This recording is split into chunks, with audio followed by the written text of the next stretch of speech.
Tervist kõigile! Te vaatate mõtlemaatikat.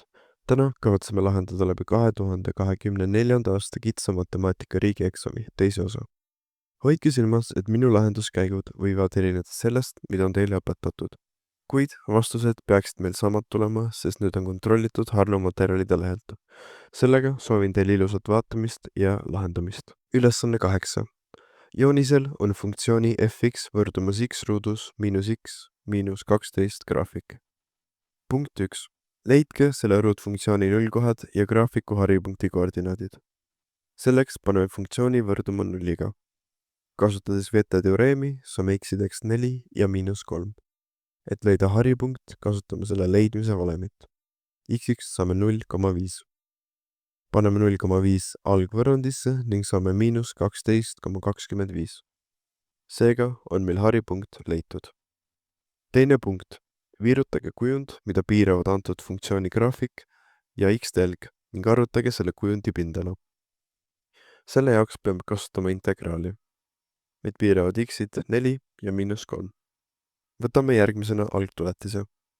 Pannes x-id ruutvõrrandisse, saame vastuseks absoluutväärtuse 57,1/6 ruutühikut.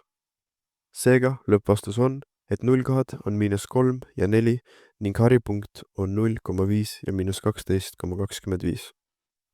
Kujundi pindala on 57,1/6 ruutühikut. Ülesanne 9. Noor ehtekunstnik Piret korraldas oma valmistatud ehete näitusmüügi. Esimesed 2 ehet müüs ta hinnaga 40 eurot tükk. Kolmanda ehte müüs Piret 50 euroga ja iga järgneva ehte müüs ta eelmisest 15 euro võrra kallimalt. Piret müüs ära kõik näitusel olnud ehted ja teenis kokku 2145 eurot. Esimene küsimus. Mitu ehet oli näitusmüügil? Leiame esimese ja teise ehte hinna kokku, milleks tuleb 80 eurot. Kolmanda ehte saame kirjutada kui A1-na, kuna siit algab aritmeetiline jada. Ning iga järgnev ehe oli 15 eurot kallim, seega D on 15. Teades, et ta müüs kõik ehted 2145 euroga, lahutame sellest esimese 2 ehte hinna, kuna need pole osa jadast. Vastuseks saame 2065 eurot. Järgmisena saame kasutada SN valemit, kuhu on sisse pandud ka AN valem. Eraldada tuleb siit välja N. Korrutame terve rea 2-ga, et saada lahti murust. Korrutame sulud lahti ning lõpuks peaks jääma selline ruutvõrrand meil alles. Kasutame ruutvõrrandi lahendi valemit, et leida N-i väärtused. Ruutjüri alt tuleb välja 101. Seega on N kas 14 või siis miinus 59 kolmandikku, mis ei sobi, sest ei saa negatiivne olla. Leiame ehete arvu näitusmüügil liites 14-le 2, mis me algselt eemaldasime. Teine küsimus. Kui palju maksis kõige kallimalt müüdud ehe? Kõige kallim ehe oli viimane ehk 14. jadas. Seega kasutame AN valemit ning saame selleks 245 eurot. Lõppvastus on, et näitusmüügil oli 16 ehet ning kõige kallimalt müüdud ehe maksis 245 eurot. Ülesanne 10. Koordinaattasandil on antud punkt A miinus 4 ja 3 ja vektor AB 6 ja miinus 2. Punkt 1. Leidke punkti B koordinaadid ning koostage sirge AB võrrand. Me teame A punkti ning vektorit AB. Teades vektori valemit, saame sellest eraldada B. Vastuseks saame, et B on 2 ja 1. Et koostada sirge võrrand 2 punktiga, on olemas selline valem. Paneme arvud valemisse ning nimetajasse, saame miinus 2 ning 6. Kasutame ristkorrutist, et saada lahti murdudest. Saame, et sirge AB võrrandiks tuleb miinus 1 kolmandik x pluss 5 kolmandik. Punkt 2. Sirge T on risti sirge KB ja läbib punkti B. Koosta sirge T võrrand.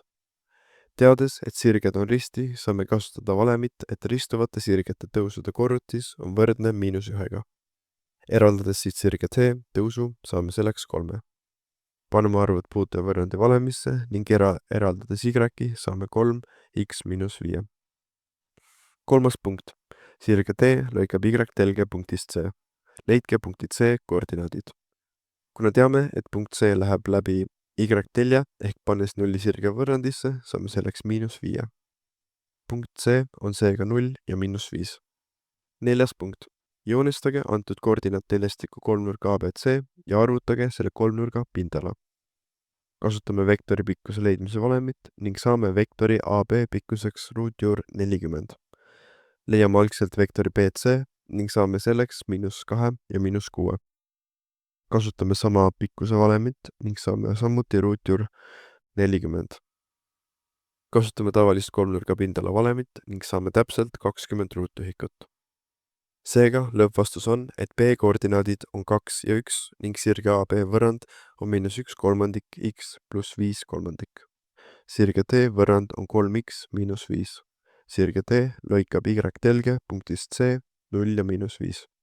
Kolmnurga ABC pindala on 20 ruutühikut. Ülesanne 11.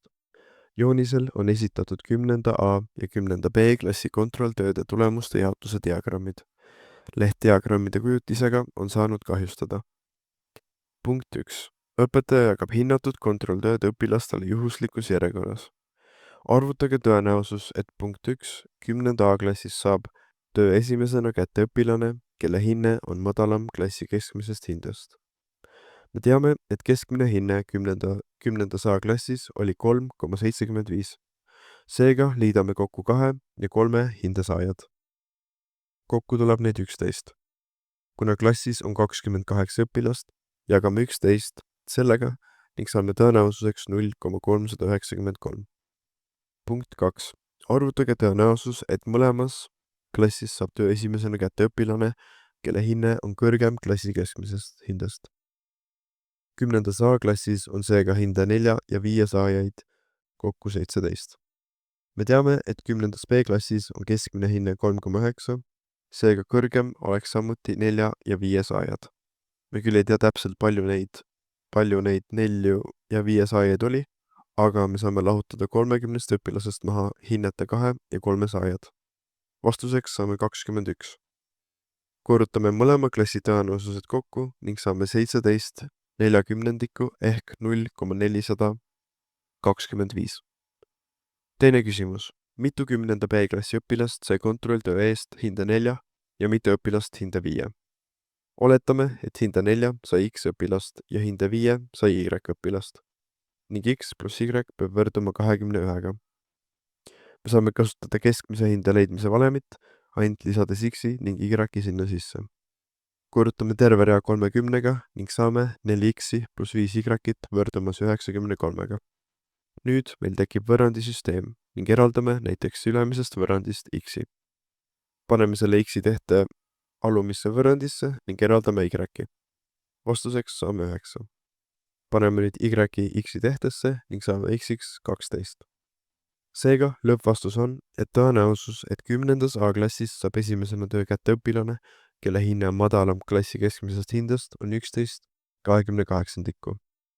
Tõenäosus, et mõlemas klassis saab esimesena töö kätte õpilane, kelle hinne on kõrgem klassi keskmisest hindest, on 17/40. Hinde 4 sai 12 õpilast ja hinde 5 sai 9 õpilast. Ülesanne 12. Korrapärase nelinurkse püramiidi põhiserv on 8 cm ja ruumala on 256 kuupsentimeetrit. Punkt 1. Arvutage püramiidi külgpindala. Kuna tegemist on korrapärase nelinurkse püramiidiga, on põhjaks ruut. Ruudu pindala on A ruudus ning saame vastuseks 64 ruutsentimeetrit.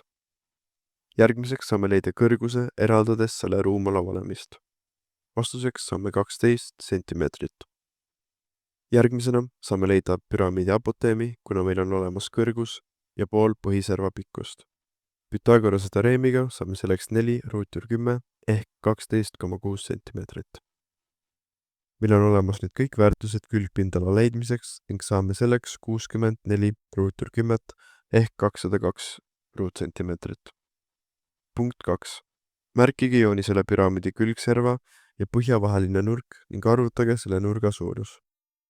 Ruudu diagonaali valem on A korda ruutjuur 2 ning et leida nurga suurus, on meil vaja ainult poolt diagonaalist. Vastuseks saame 4 ruutjuur 2 sentimeetrit. Kasutame tangentsit ning saame 3 jagatud 2 ruutjuur 2 ehk 2,121. Võttes arkus tangentsi, saame nurgaks umbes 64,8 kraadi. Seega lõppvastus on, et külgpindala on 202 ruutsentimeetrit. Püramiidi külgserva ja põhja vahelise nurga suurus on 64,8 kraadi. Sellega saime teise osa eksami lahendatud. Ma loodan, et kõik oli arusaadav, kuid kui midagi jäi veel arusaamatuks, saad alati jätta kommentaariumisse oma küsimused ning proovin vastata sellele lähimal võimalusel. Kindlasti likeige seda videot, kui oli sellest abi ning video descriptionist leiate ka playlisti, kus on kõigi aastate lahendusvideod olemas, nii kitsa kui ka laiemad. Aitäh, et vaatasite seda videot ning edu lähenevatel eksamitel!